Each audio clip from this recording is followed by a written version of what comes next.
Mirandel ne fait pas printemps, mais en tout cas, moi, ce que je vais mettre le focus, insister sur le changement de la méthodologie.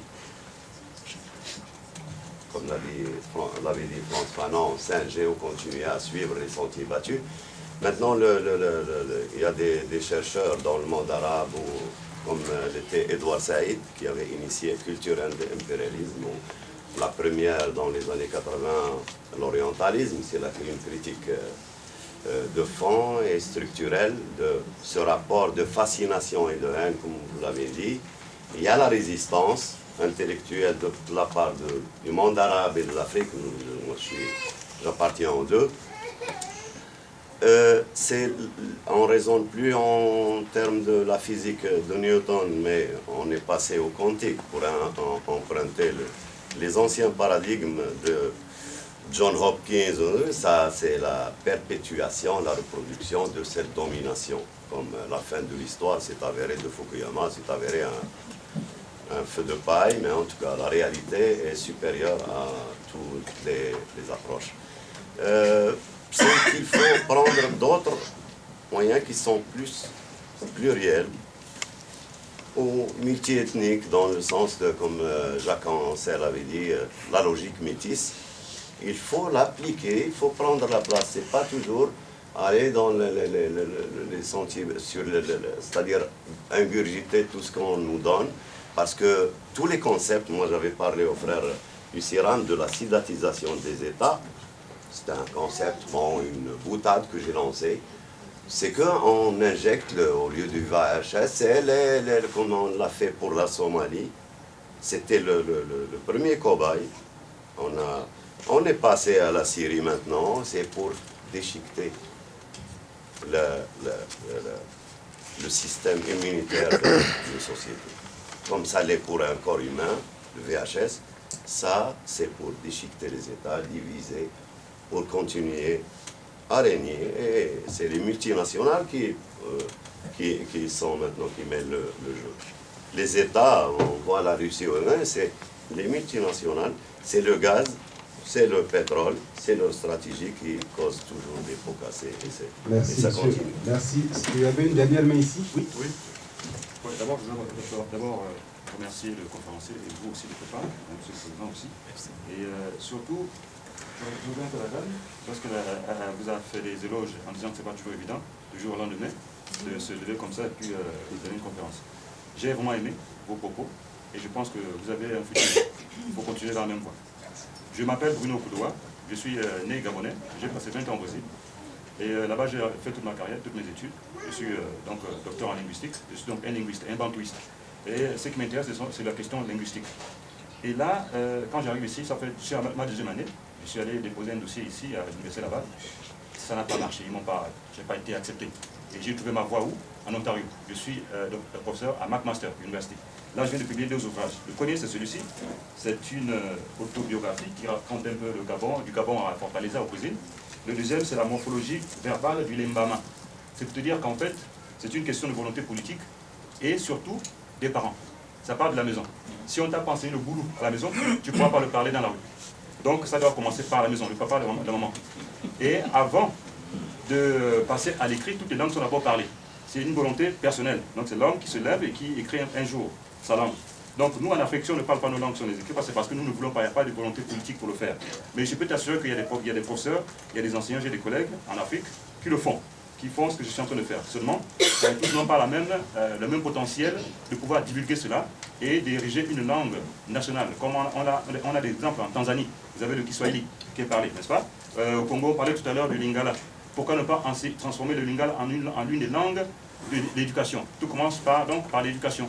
Voilà, donc tout c'est sur Amazon, tout est publié. Si jamais quelqu'un s'intéresse, je suis là.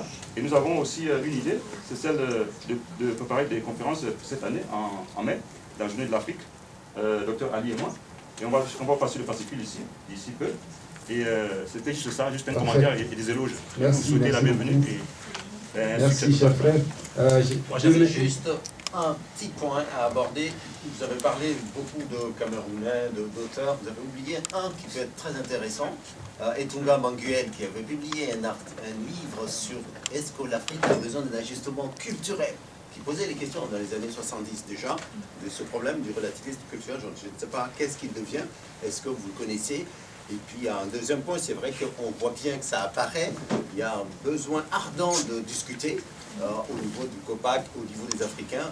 On a énormément d'idées à échanger, ça serait bien qu'on puisse instaurer un petit rendez-vous de temps en temps, où chacun, en fonction des spécialités, pourra apporter un débat, une réflexion, un think tank, je ne sais pas.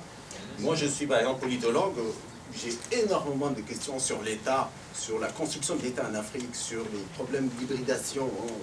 Là, on va en parler plus tard. Voilà, donc, est-ce qu'il y a une dernière question? Là, après, on donne la parole au conférencier pour clore. Peut-être pas des questions, des commentaires aussi, pourquoi pas? Oui, s'il y en a. Oui, une dernière, mais... Moi, je voulais juste me réjouir de voir le Conseil panafricain du Québec.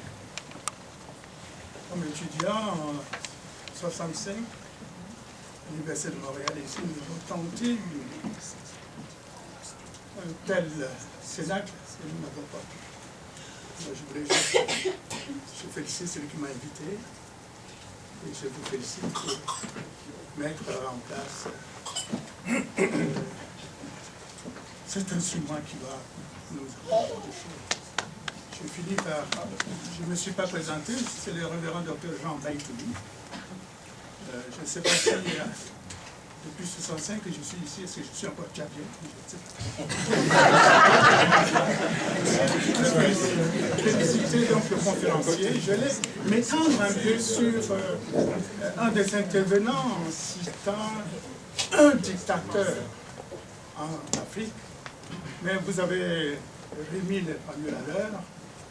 En Afrique, je me demande s'il y a un seul dictateur. Connaissant bien l'Afrique, je crois que lorsque les médias sont avec vous, vous n'êtes pas dictateur. Peut-être Michali, vous êtes d'accord avec moi, n'est-ce pas? 100%, bien Merci.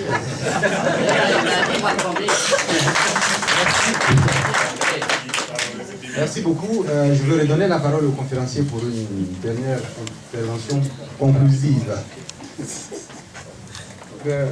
Il ne me reste plus qu'à vous remercier également pour vos commentaires et puis vos questions. Comme je l'ai dit tout à l'heure, je n'ai pas la prétention d'avoir dit le dernier mot ou encore d'avoir utilisé la question. Je pense que c'est une question qui est en chemin. Il y a sans doute beaucoup de personnes dans la salle qui ont d'autres pistes. Et je me réjouirais à l'avenir aussi, si on m'invitait, ou bien de pouvoir avoir ce lieu de rencontre, un lieu de rencontre, une espèce d'agora, pour dire que je peux emprunter des trucs à mêler à l'Occident, sans gêne. Mais voilà, ça me ferait plaisir. Je terminerai aussi en disant, pour amener la chose au niveau du Canada et du Québec, c'est vrai que j'ai dû remplacer quelqu'un à pied levé tout à l'heure à 12 h. Je n'ai pas eu nécessairement le temps de contextualiser par rapport au Québec, mais je pense qu'on a de la famille en Afrique. La question aussi se pose même pour toutes sortes de peuples, le peuple québécois, le peuple canadien. C'est toute la question du rapport à l'autre. Ce que je voudrais dire ici, et en guise de conclusion, c'est que j'estime, à mon sens, et ça n'engage que moi, qu'on a une chance formidable au Canada par rapport à d'autres pays où le modèle c'est un modèle assimilationniste.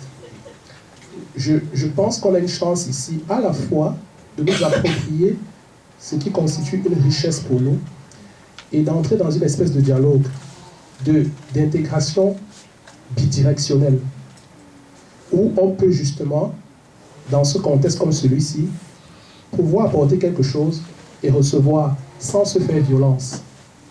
Pour ceux qui connaissent d'autres pays, occidentaux en l'occurrence, ce n'est pas gagné d'avance. Il y a un auteur que j'apprécie énormément, qui est professeur à Duke University, Walter Mignolo, qui a travaillé effectivement sur la désobéissance épistémologique, qui parle en termes des relations internationales en termes de matrice coloniale de pouvoir. Je vous laisse là-dessus. En ce moment, à travers le monde, au-delà du capitalisme et tous les mots qu'on nous met dans la bouche, il y a des matrices coloniales de pouvoir qui se livrent une bataille terrible. Et il ne faut pas être naïf, il ne faut pas être dupe pour ne pas regarder ça en face. Je pense que c'est une chance pour l'humanité d'avoir une diversité. L'unité est une force. Moi, je parle souvent du Cameroun en ces termes. Le Cameroun que je connais mieux. Et c'est bien ce que quelqu'un a dit tout à l'heure. Je n'ai pas la prétention de ravaler l'Afrique à tout ce que j'ai dit là. Il n'y a pas une Afrique, il y a des Afriques. L'Afrique est plurielle. Cela dit, ne soyons pas non plus naïfs, et ça c'est valable pour tout le monde. Les matrices coloniales de pouvoir s'affrontent au jour d'aujourd'hui à travers la planète et dans tous les domaines. C'est à nous de non seulement se réapproprier, comme je l'ai dit, cette identité, mais d'être dans une dynamique d'ouverture. Mais pour être avec l'autre, il faut être fortement identique à soi-même d'abord. J'insiste et je termine là-dessus. Merci.